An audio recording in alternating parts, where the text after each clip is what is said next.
Donc je m'appelle Lionel Santucci. Alors la structure que j'ai créée en 2008, ça s'appelle la communication transformative. Je mets les gens ensemble et je leur fais faire des processus afin qu'ils découvrent un peu leur potentiel inexploité et qu'ils le manifestent dans leur vie.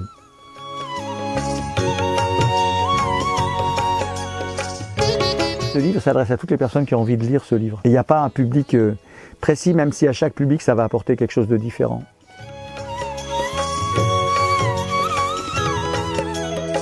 C'est un livre qui invite au dialogue, qui invite à poser des questions et à se poser des questions. C'est un livre provocation un peu, ça provoque des questionnements et des expériences. C'est pour inviter les gens à venir se rapprocher d'une communication plus consciente.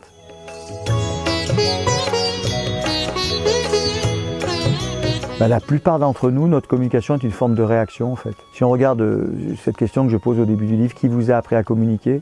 La plupart d'entre nous, on n'a pas vraiment appris en conscience à communiquer, on a reproduit des schémas ancestraux. Et souvent nos habitudes de communication, nos habitudes émotionnelles et même nos habitudes de comportement, si on observe celles qu'on a aujourd'hui, c'est les mêmes qu'hier, qu'avant-hier, peut-être même que de notre père, de notre mère. Donc c'est jeter un regard sur ces habitudes de communication et est-ce qu'elles sont favorables? Donc si elles sont favorables, super, bonne habitude.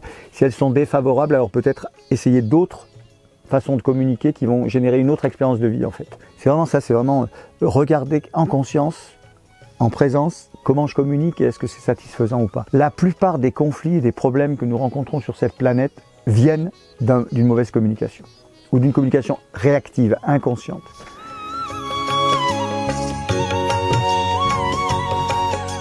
Il y a tout ce mélange de ma vie, le voyage, l'ashram, la culture de l'Inde un peu ancienne, Bhagavad Gita, etc.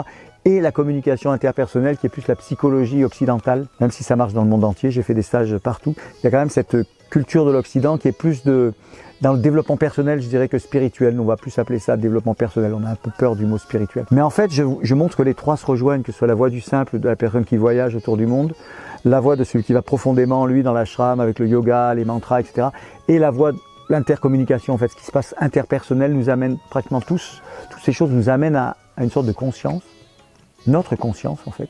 Nous sommes cette conscience. Et du coup, j'ai écrit le livre qui parle justement de ça, l'aventure, donc le voyage, l'aventure, d'une vie. La vie, c'est ce qu'on expérimente tous, difficile à définir la vie.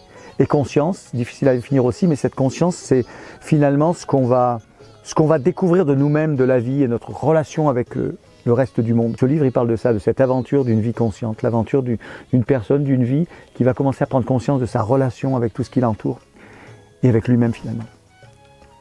C'est pour ça que j'ai écrit ce livre.